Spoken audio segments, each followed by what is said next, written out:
God-centered look at the overall theme of the Bible and our part in it. So,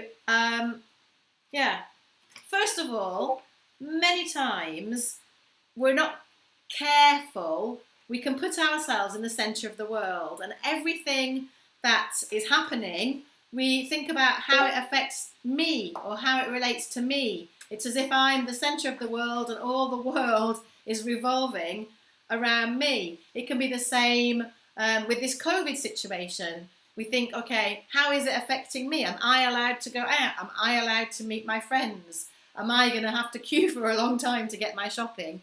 So we put ourselves in the middle and everything else are revolving around it. And this attitude, if we're not careful, can carry on into how we view the Bible. We pick out the promises that are good for me, the thing that makes me feel good or makes it sound like I'm going to succeed in my life. Or we read it thinking about, how does it apply to me? What is God saying to me? Now, I'm not saying that is wrong. We do need to understand what God is saying to me personally. And if those of you who know me well know that I teach a lot about really trying to understand how the Bible speaks personally to me, how God speaks to me and develops an intimate relationship with me through the Bible. It's a way to connect with a personal God who loves us and wants to speak to us. But it's not the whole big picture of the Bible. If we put ourselves in the centre of the Bible and try and figure out what does it say to me and the people that I know, it's almost like being part of a family, being a son who knows his father really, really well, but doesn't know anything about the family business that he's going to inherit. So if we stop in that kind of a place, we have a very egocentric view of the Bible. Similarly, if we stay in our own corner of the world and we don't look outside it, we can easily lose sight of what's going on in the whole world, and we just look at how the Bible applies to our own country or our own people, and that can be an ethnocentric view of the Bible, and that also can easily be unbalanced. If we put that in a kind of an image, it's like somebody maybe who has a job in a factory peeling potatoes, but is only looking at their own factory. It could be wartime, and the potatoes are meant to be feeding the soldiers who are in training before they leave for the field. But if we don't have an understanding of the big picture, then all we can be thinking about is the potato peeler's not as good as I want it to be, or the potatoes are too small and I've got to be uncomfortable. I'd rather have big round ones, they're too bumpy. Or, why is everybody not having to peel potatoes? Why do I have to do it? And we can start complaining about our own situation if we don't understand the whole big picture. So there's a big difference between starting with myself and seeing how I fit in the Bible and how the Bible applies to me, or starting with the Bible, understanding the big picture of the Bible and finding my place in that. So really vision, so this is a vision, 2020 vision school that we're doing. Vision is being able to see the whole picture and being able to align your personal plans for your life with God's unchangeable purpose for the whole world. If we haven't got the vision, if we haven't got the big picture, we can end up going round and round in circles or just following everybody else, even if they're going off a cliff. So what are your aims for your life? Are you trying to be a better Christian, a better person, a better you? Why? If your aim is just so that you can be happier, you might as well go straight to heaven, because that's where you're going to be totally happy and totally fulfilled. God does want to bless you. He does want to make you happy, but it's for a purpose. It's so that you can take part in his big picture, in his big plan for the whole world. So God has a big picture for the whole world, and he's orchestrating world events for his purpose. I want to give you an example of how God did this in this century, last century, how God did that in respect to his work in Central Asia. Central Asia was under Russian control for centuries and centuries. And the Uzbeks, the Kyrgyz, the Kazakhs, those people groups living in that area, they were often very distrustful of Westerners who reminded them of the colonialism and the oppression that they found sometimes. So any Western missionaries who tried to take the gospel to those people groups, they often found it very tough because people rejected what they thought was a Western religion that they were bringing to them. But God had a plan for the gospel to go to that area of the world, and he actually used Stalin to do it. Now, that might seem quite surprising, but think about the world events that God was orchestrating. Now, Japan invaded Korea, and that was a terrible time for many Koreans. And because of that, many Koreans fled over the border into Russia, the part that borders Korea, to Vladivostok. And after a while, Stalin decided to move the ethnic groups around within the USSR, and he moved the Koreans to 5 different areas. Again, it was a terrible time.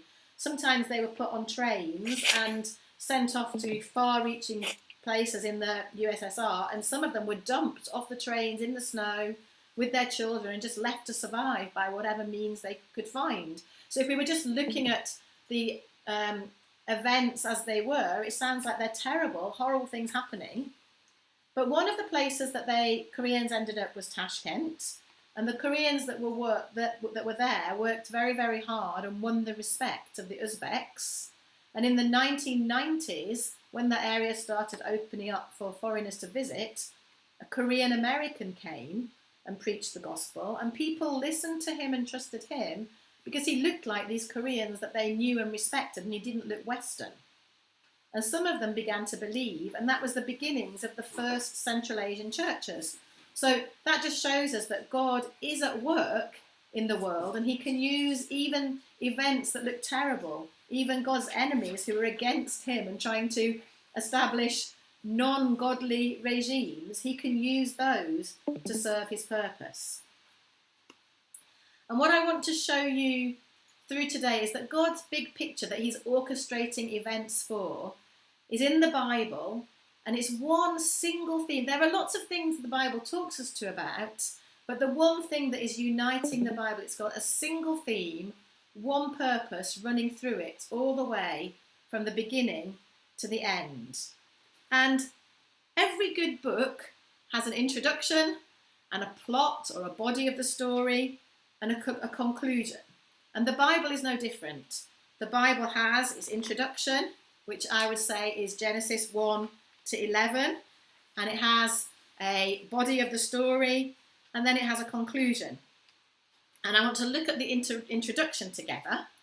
And within the introduction, we are shown the main characters of the Bible. We're shown God, and God is shown as an eternal king in a spiritual kingdom that is inhabited by spiritual beings that he created, angels and the cherubim. And there's some very interesting videos by Bible Project if you want to look more at the details of these spiritual beings and the spiritual realm.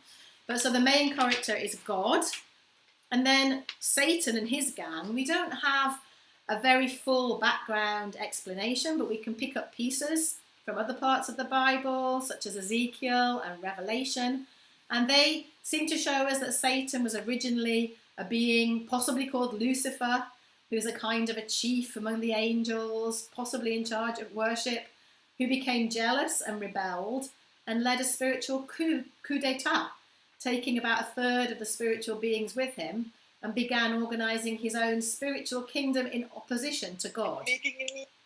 And then we have mankind. It's another race of spirit beings that God created, but this time with bodies. And Satan came in the form of a snake and offered his kingdom instead of God's kingdom to these beings, to mankind. In God's kingdom, Adam and Eve had to submit to God, but Satan promised them independence. He said, you can be like God, i.e. you can be your own gods. And they, unfortunately, mankind chose Satan's kingdom and took all mankind with them. So that leaves God with a problem. And this is the problem that is introduced here in the introduction and that the rest of the Bible is solving. And the problem is twofold. Satan has usurped authority and led a coup d'etat with about a third of the population of heaven. And man has fallen into spiritual death and is outside of the kingdom of God and under Satan's authority. So what God needs to do is to restore creation by reclaiming his total authority in the spiritual kingdom, and then also by buying back or redeeming mankind from the power of the evil kingdom.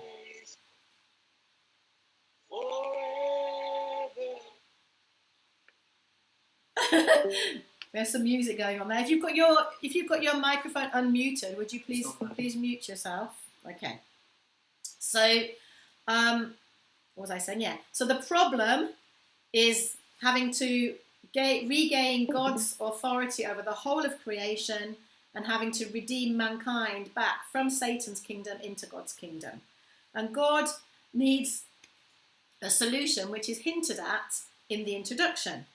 God needs to find a way to solve this problem. And in Genesis 3, verse 15, he hints at this, saying, I will put enmity between you and the woman, and between your offspring and hers.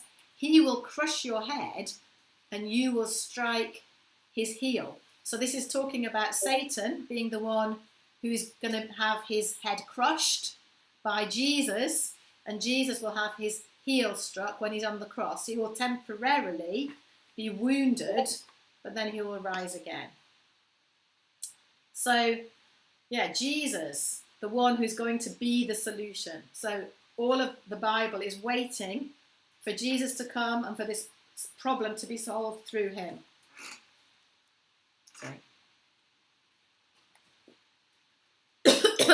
And in the very beginning of the New Testament, we have the picture of Jesus being the son of David, the son of Abraham.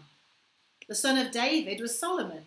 Solomon was the king that was had the greatest kingdom. And Jesus is portrayed as that king who is going to win back the kingdom, the whole kingdom for God. He's the lion of authority who's going to restore that spiritual kingdom. He's a ruler in the way that Solomon was. And the son of Abraham was Isaac. Jesus is also the son of Abraham, Isaac. And this is representing the lamb of sacrifice. Abraham took Isaac up a mountain and was going to sacrifice him.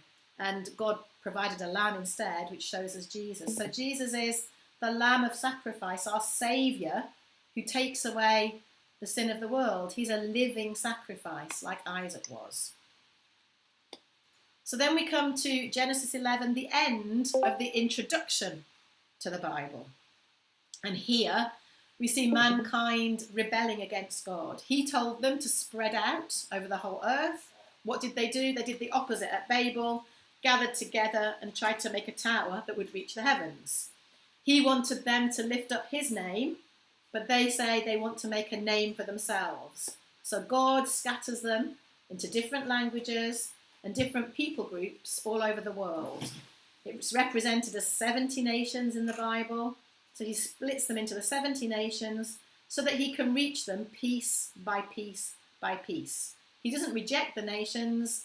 He wants to have a plan to be able to separate them so that he can reach them.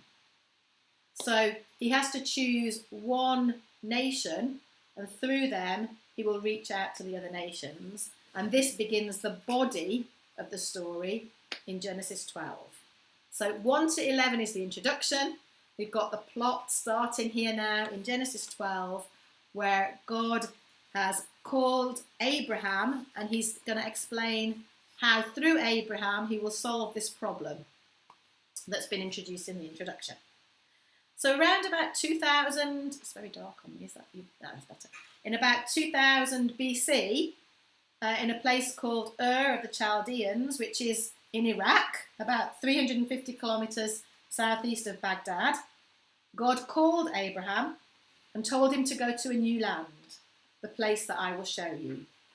And God then gives him a very special promise that I would like to split into two parts and show how that promise in its two parts runs through the whole of the rest of the Bible. So he says to Abraham, I will make you into a great nation, and I'll bless you, I'll make your name great, and you'll be a blessing. I'll be blessing those that are on your side and cursing those that are your enemies and against you. I will bless you. So the first part of the promise is God's blessing to Abraham and his family, which became the people group of Israel. And then the second part of the promise, he says, all peoples on earth will be blessed through you. I will bless all the other nations of the earth through you and your people. And Martin Luther actually pointed out that in Abraham's lifetime, he personally blessed at least 7 other people groups.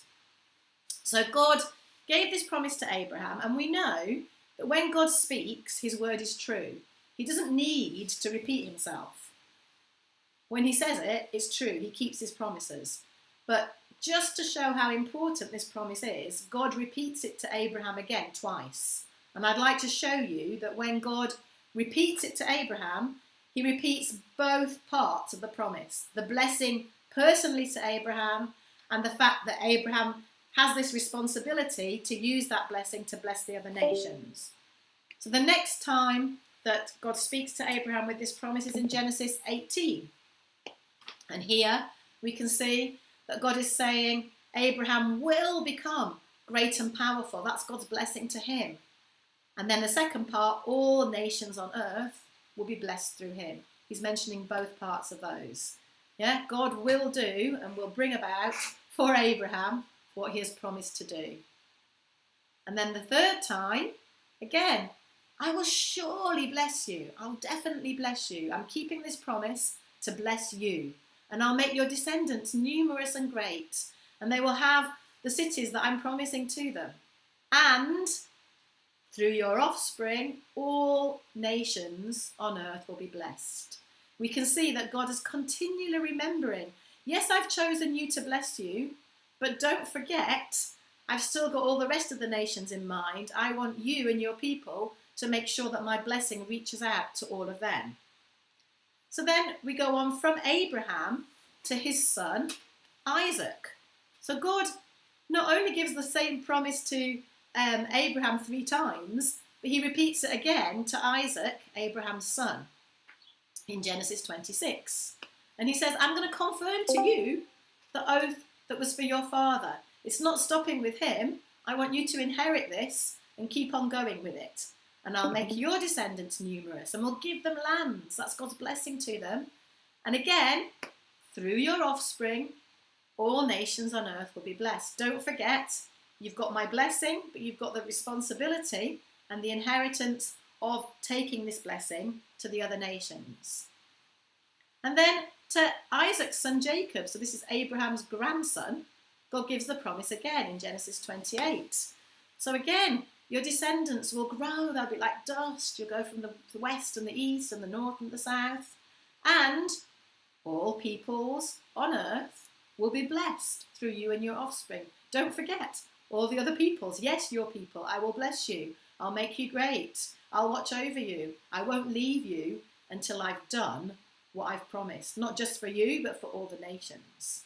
So this is going through the 3 generations, Abraham, Isaac, and Jacob. And this 2-pronged blessing runs through the Bible. And I will go through more and more of the Bible as we go on with this talk. But I want us to think, when we look at the Bible, do we recognise these 2 parts of the promise, or are we just stopping at the part that blesses ourselves, maybe our nation? Are we remembering that God wants to use us to bless all the other peoples of the earth as well? Are we cutting out bits of the Bible and not keeping hold of them, just taking the bits that we like and not remembering the bits that God really wants us to have? I'm trying to get the light, there we go. So for Psalm 46, verse 10, how many of you know this verse? Be still and know that I am God. Many of us, it's a very good encouragement. Everything's difficult. Don't worry. Just stay still. I'm in control. I will help you. I will bless you. I'll be with you. We know this verse and we pray and we love it. But do you know what comes after? What's the very next bit of this verse? Be still and know that I am God. I will be exalted in the nations. I will be exalted in the earth. How often do we just take the first bit and leave out the second bit? Okay, we need, yes, to know that God is in control of our lives, but we also need to be able to bring that promise to others in other nations. What about Psalm 67? There's a wonderful blessing song that's been going around at the moment, and it brings tears to my eyes when I see it sung over many, many nations. There's nothing going on here, many, many nations. And it says something about God being gracious to us, blessing us, causing his face to shine on us. It's beautiful. But do you know what the next verse is? Why? Why does God want to bless us? Why does he want his face to shine upon us? So that your ways may be known on earth, your salvation among all nations. I really wish that was included in one of the verses of that beautiful song. But we must remember, yes, God's blessing is for us. God's blessing is for our people. But he wants us to go forward and to take that blessing to other nations. So let's continue on with the story of the Bible into Exodus. So do we see that God did he just stop with Abraham, Isaac and Jacob? Or did this whole blessing to that nation and using them to bless the other nations, did it continue on through Exodus? What do we remember when we think of the book of Exodus? Think of Moses, the baby in the basket, and being rescued, being brought up in Pharaoh's kingdom, but then being thrown out or running away, coming back to get his people out, the plagues, all these things happening, the people of Israel coming out, the Exodus, coming out of Egypt, God opening up the Red Sea, and then taking them into the wilderness and the promised land, eating the manna. We think of all these things if we read it. But I'd like to show you that we can notice, if we look carefully, that God is, through all of this, he's staying very, very faithful to his solution, which is to bless the people of Israel and through them to make sure that his name and his blessing is going out to the nations. So how does he do this? He tells the nation of Israel that they are meant to be a kingdom of priests to proclaim God's name. What does that mean? A kingdom of priests. Who are they going to be priests for? Each other? No. They're priests for the other nations. They are meant to proclaim God's name and represent God.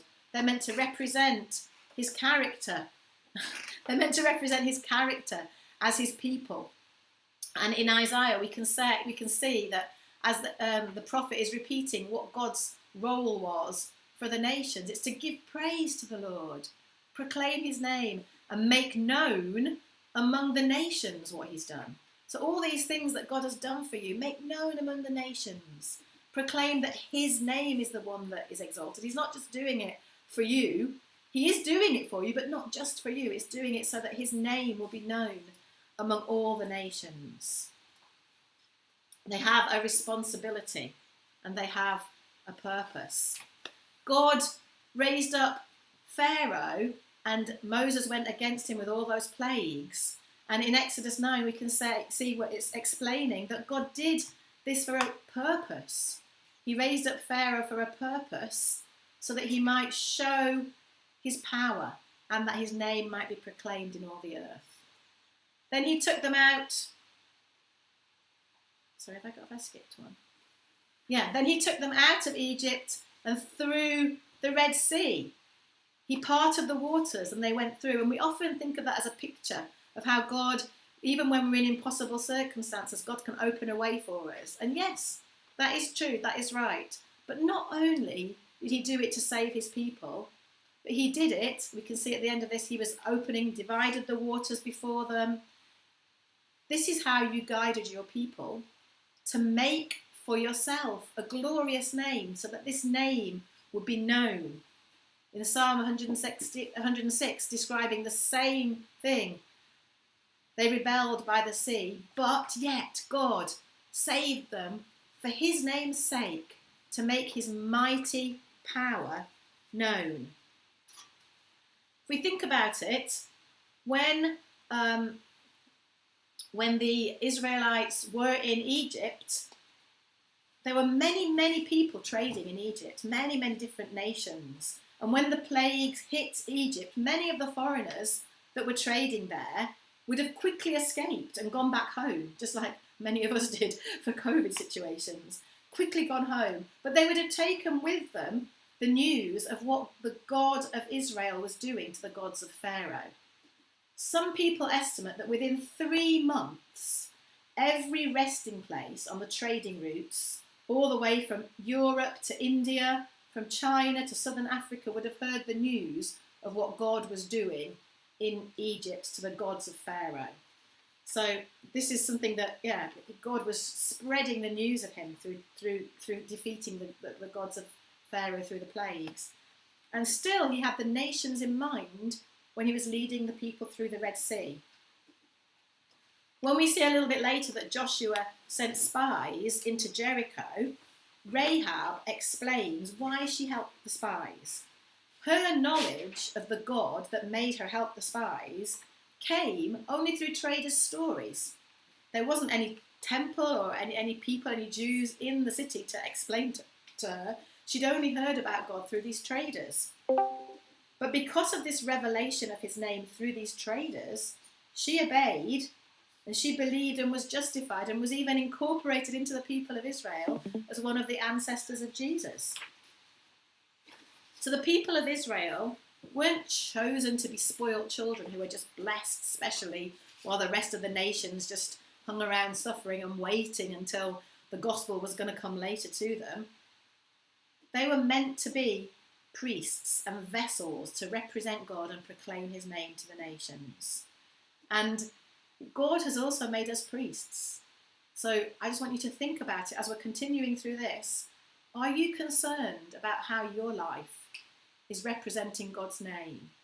Are you concerned about what the nations will think about God through your life and what you do? Is your life representing his character? So then we've come through the first few books of the Bible, and at the end of Deuteronomy, Moses gets up and speaks to the people of Israel, and he tells them again, before he's about to die, what their role is to be.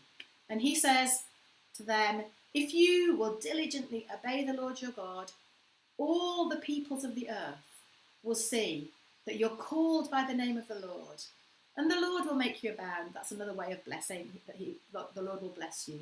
So again, Moses is telling the people, your purpose is to be blessed by God and let all the peoples of the earth see who God is.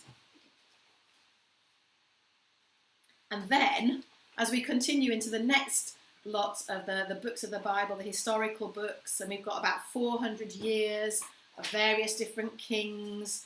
There's so many ups and downs and ups and downs. The people, some of the kings obey God well, some of them reject and lead the people to follow and serve other gods. And it's a roller coaster of ups and downs and circling back away from God, back to God. But from our perspective, we can take heart that God didn't abandon his people despite their weaknesses. But from God's perspective, we really should be thinking the anguish of a father with a rebellious child who's not only straying from his path and purpose, but destroying himself by doing it. So we've got the various kings that come next. King Saul and King David. Saul started off as anointed by God, but then he didn't please God, and God chose another king, King David, to replace Samuel. And David also did many great things in the name of the Lord. And we have a lot of Psalms of David that talk about wanting the whole earth to know God's name. David wrote many beautiful verses, such as, God blesses us so that the ends of the world of the earth may fear him. And God really stirred David's heart to write songs about the peoples and the nations, the ends of the earth.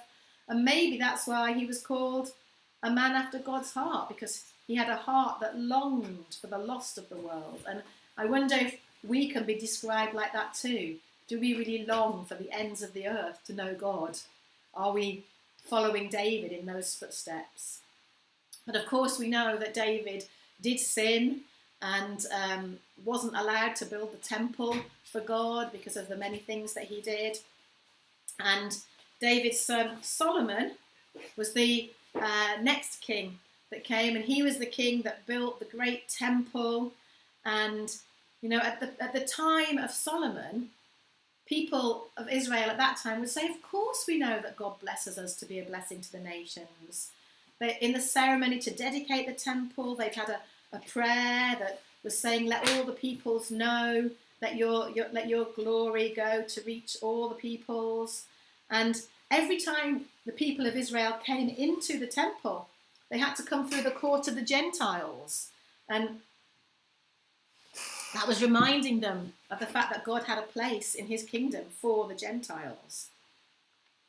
And we hear stories such as the Queen of Sheba, which is now Yemen. She travelled 2,000 kilometres on a camel in order to search out Solomon and hear his wisdom about God, and had many difficult questions to ask her. And apparently Solomon was able to answer all her difficult questions concerning the name of the Lord and his blessing. And she says, it was a true report which I heard in my own land. How blessed are your men, how blessed are your servants. Blessed be the Lord your God. So God was accomplishing his unchangeable purpose of blessing his people to be a blessing for all peoples. And then Solomon fell in love. And he actually married the daughter of a pharaoh of Egypt. And he married a Moabite, and he married an Ammonite, and then he married an Edomite, and a Sidonite, and a Hittite woman, and another Hittite woman, and another. 700 wedding ceremonies and 300 mistresses. So that the probability of this spiritual danger increased with each wife, because they brought with them their own gods. That was one of the reasons that God has said to Israel not to intermarry with the nations, because surely they will turn your heart away after other gods. And this is exactly what happened to Solomon. In not only the name of the Lord was worshipped, but all these other gods were incorporated and even had a place in the life of the people of Israel. So again, Israel went on a downward slide, and Solomon's house was full of foreign wives and gods. And they would have all sent news back to their families and lands saying, our gods are also being worshipped in Israel. The Lord is not the only God. So God's reputation here was being destroyed. And since Bible times, well, I don't think we've had a great record of really representing God well to the nations. The Crusades used the symbol of the cross instead of a symbol of sacrifice and victory over sin. They used it as a battle cry. And even now, in our days, many, many nations see the cross as a symbol of horrific violence and evil and conquering. And, when they see the cross, they don't think of it as something that is God's love to us, but more destruction of their lands and their people. Christian nations, non-Christian nations, look at Christian nations, look at the films that are produced, look at the morality, look at the alcohol and drug use and immorality and materialism, and say, oh, that's what Christians are like. We are so much better, is what they think, in some places, than these immoral and fallen Christian nations. And then we even have people who set themselves up as Christian leaders and don't always act in a way that is really portraying God as who we would like him to be portrayed as. I'm not going to say very much more about that. But, almost 1,000 years even after the crusade, Mahatma Gandhi in India says that he rejects the gospel of Jesus because of the behaviour of people who call themselves Christian. So today's situation is that God's name is at risk every time God's people go after other gods or don't portray God to be who he really is. Every time God's name is blasphemed by what we do and what we worship. So I'd just like to ask you that question. What do you think your life is showing to the nations about God? Or even the people around you, what do they see about God because of your life and your behaviour? So this is part 1. We'll go on further through the rest of the Bible with part 2 next week. Thank you very much, Julissa.